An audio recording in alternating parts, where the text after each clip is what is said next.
غازیوں اور شہیدوں کی سرزمین تلنگانگ، جس نے ہر دور میں عرض وطن اور دین اسلام اور ناموس رسالت پر قربان ہونے والے بیٹے ہی پیدا کیے ہیں، جنہوں نے ہمیشہ اس دھرتی کے لوگوں کا سر فخر سے بلند کیا ہے۔ انہی عظیم بیٹوں میں ایک نام ملک میاں محمد اوان کا بھی ہے، جنہوں نے ناموس رسالت پر اپنی جان قربان کی تو اس عظیم سعادت کی وجہ سے خود کو رہتی دنیا تک امر کر لیا۔ میاں محمد 1915 میں تلنگانگ میں پیدا ہوئے۔ آپ کے دادا جان کا نام ملک بڈھا خان تھا، جبکہ والد کا نام صوبیدار غلام محمد اور والدہ ماجدہ کا نام فتح بیگم تھا، جو کہ اوان برادری سے تعلق رکھتے تھے۔ 5 سال کی عمر میں میاں محمد پرائمری اسکول میں داخل ہوئے۔ پرائمری کے بعد ہائی اسکول میں داخل ہوئے، لیکن 7ویں جماعت تک پڑھنے کے بعد ان کا جی تعلیم سے اچاٹ ہو گیا۔ 10 سال کی عمر میں ڈرائیونگ سیکھنے کا شوق پیدا ہوا تو ایک ٹرانسپورٹ کمپنی، جس کے اس وقت کے مالک شیخ فضل کریم اور شیخ محمد دسین ہوا کرتے تھے، میں ملازم ہو گئے اور تلنگانگ سے میاں والی جانے والی بس چلانے لگے، لیکن بہت جلد اس سے بھی جی بھر گیا۔ 1931 میں یہ کام بھی چھوڑ دیا تو تلنگانگ واپس آ گئے۔ 1933 میں انڈین نیوی میں بھرتی ہو گئے اور اسی دوران آپ کی شادی خانہ آبادی بھی کر دی گئی، جو کہ آپ کی پھپھی کی صاحبزادی تھی اور ان کے والد محترم کا نام سردار خان تھا۔ انڈین نیوی میں ابھی بمشکل 1.5 سال گزارا تھا کہ کھیل کے دوران ساتھی سے بد کلامی کی وجہ سے ہاکی سے اسے پیٹ ڈالا۔ آرمی ایکٹ کے تحت مقدمہ چلا اور ملازمت سے برطرف کر دیے گئے، جس کے بعد 2 جنوری 1935 کو والد محترم کے مشورے پر بلوچ رجمنٹ میں بطور سپاہی بھرتی ہوئے۔ ابتدائی ٹریننگ کراچی سے حاصل کرنے کے بعد اسی سال اکتوبر میں مدراس چھاؤنی بھیج دیے گئے۔ یہی وہ جگہ تھی جہاں قدرت نے ان سے ایک غیر معمولی کام لینا تھا اور اس کے لیے وہ مختلف مقامات پر پھرتے پھراتے بالآخر شمع رسالت کا یہ پروانہ اپنی منزل کے مقام پر پہنچ چکا تھا۔ بس اب مرحلہ شوق طے کرنا باقی تھا۔ 16 مئی 1937 کی شب کا آغاز ہوا ہی تھا۔ مدراس چھاؤنی کی فوجی ڈیوٹی سے فارغ ہو کر مختلف گروپوں میں بیٹھے خوشخبریوں میں مشغول تھے۔ انہی میں ایک طرف چند مسلمان نعت شریف سننے میں محو تھے۔ اتفاق سے نعت سنانے والا ایک ہندو تھا جو بڑی خوشحانی اور عقیدت مندی سے نعت سنا رہا تھا۔ قریب ایک ہندو ڈوگرے نے جب ایک ہندو سپاہی کو اتنی عقیدت سے نعت سناتے دیکھا تو مارے تعصب کے جل کے کباب ہو گیا۔ اس نے بآواز بلند آپ صلی اللہ علیہ وسلم کی شان میں گستاخی کرتے ہوئے نعت پڑھنے والے کو نبی کریم صلی اللہ علیہ وسلم کی شان میں گستاخی کرتے ہوئے کہا کہ کسی اور کا ذکر کرو، تو کیسا ہندو ہے؟ تو ہندو دھرم کا مجرم ہے، تیرا پاپ معاف نہیں کیا جا سکتا۔ مسلمان سپاہیوں نے ہندو ڈوگرے کی یہ بدزبانی سنی تو خون کے گھونٹ پی کر رہ گئے، لیکن میاں محمد آقا صلی اللہ علیہ وسلم کی گستاخی سن کر تڑپ اٹھے اور ڈوگرے سپاہی سے کہا تیرے ہم مذہب کو یہ سعادت حاصل ہوئی ہے کہ حضور کے نام مبارک سے اطمینان قلبی حاصل کرے، اس لیے وہ آپ صلی اللہ علیہ وسلم کی نعت پڑھ رہا ہے۔ تجھے اپنے خبیث باطن کی وجہ سے یہ بات پسند نہیں تو یہاں سے چلا جا، خبردار آئندہ ایسی بکواس نہ کرنا۔ جسے سن کر ہندو سپاہی بولا میں تو بار بار ایسا ہی کہوں گا، تم سے جو ہوتا ہے کر لو۔ یہ بےہودہ جواب سن کر میاں محمد کا خون کھول اٹھا۔ ایک ہندو ڈوگرے نے ان کی حمیت ایمانی کو للکارا تھا۔ انہوں نے بڑی مشکل سے اپنے آپ پر قابو پاتے ہوئے کہا آئندہ اپنی ناپاک زبان سے حضور صلی اللہ علیہ وسلم کی شان میں گستاخی کا جملہ کہنے کی جرات نہ کرنا، ورنہ یہ بدتمیزی تجھے بہت جلد ذلت ناک موت سے دوچار کر دے گی۔ وہ اپنی زندگی کا سب سے بڑا فیصلہ کر چکے تھے۔ انہوں نے عشاء کی نماز ادا کی، پھر سجدے میں گڑ گڑا کر دعا کی اے اللہ میں نے تہیہ کر لیا ہے کہ تیرے محبوب صلی اللہ علیہ وسلم کی گستاخی کرنے والے کا کام تمام کر دوں گا، مجھے حوصلہ عطا فرما اور ثابت قدم رکھ، مجھے بھی اپنے محبوب کے عاشقوں میں شامل کر کے میری قربانی منظور فرما لے۔ نماز سے فراغت کے بعد میاں محمد گارڈ روم گئے، اپنی رائفل نکالی، میگزین لوڈ کیا اور باہر نکلتے ہی چرن داس کو للکار کر کہا اے کم بخت اب بتا نبی کریم صلی اللہ علیہ وسلم کی شان میں گستاخی کرنے پر میں تجھ سے پوچھنے کا حق رکھتا ہوں یا نہیں۔ وہ ڈیوٹی دے رہا تھا، اس سے پہلے کہ وہ پوزیشن سنبھالتا ناموس رسالت کی شیدائی کی گولی اس کو ڈھیر کر چکی تھی۔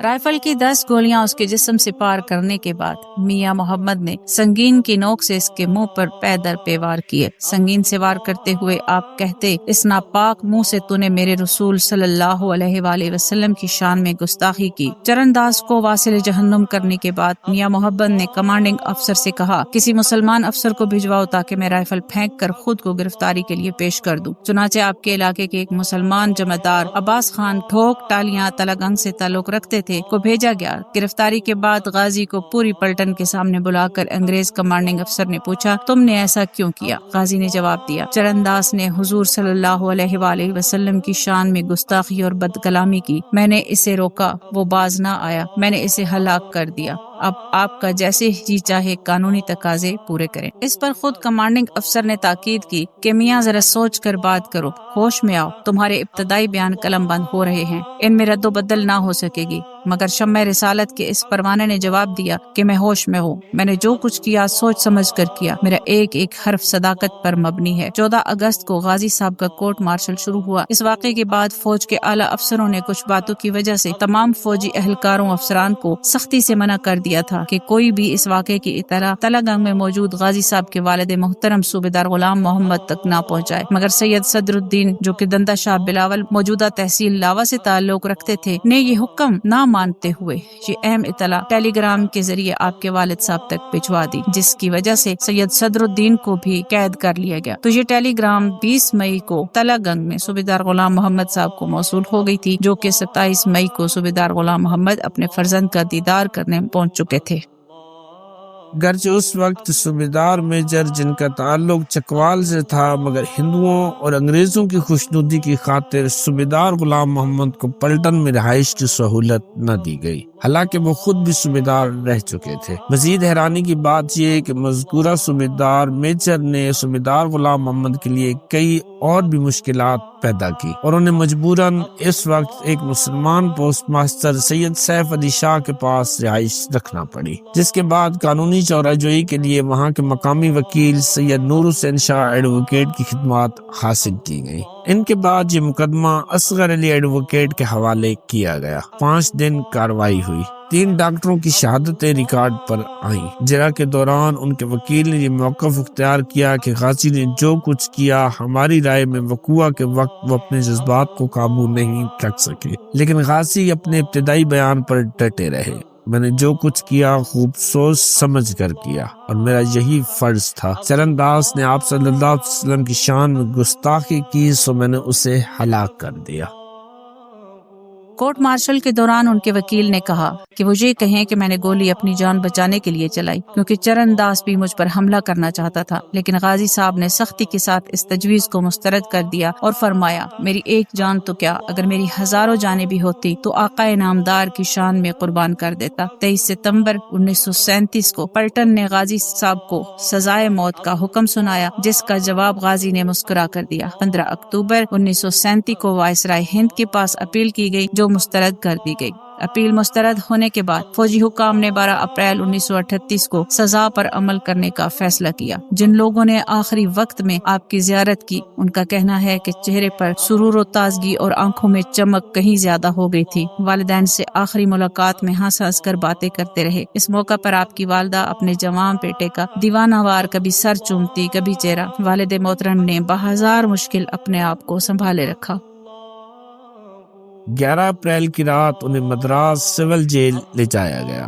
رات بھر آپ عبادت میں مشغول رہے۔ تہجد کے بعد غسل کیا، سفید لباس سے بے تن فرمایا، پھر آپ کو تختہ دار کی طرف لے جایا گیا۔ تختہ دار پر کھڑے ہوتے ہی نعرہ تکبیر بلند کیا، پھر مدینے کی طرف رخ کر کے فرمایا، سرکار میں حاضر ہوں، اور پھانسی کا پھندا آپ کے گلے میں ڈال دیا گیا۔ تختہ دار کھینچ دیا گیا۔ دیکھنے والوں نے دیکھا کہ آپ کے چہرے پہ برستا ہوا نور اور فضو ہو گیا۔ فضا کی عطرخیزی کچھ اور بڑھ گئی۔ یہ 10 صفر المظفر 1357 ہجری بمطابق 12 اپریل 1938 کی صبح تھی۔ وقت 5:45 شہادت کے وقت اس عاشق رسول کا چہرہ حشاش پرشاش تھا۔ وہ تختہ ادار پر نہ تڑپے نہ گردن لٹکی۔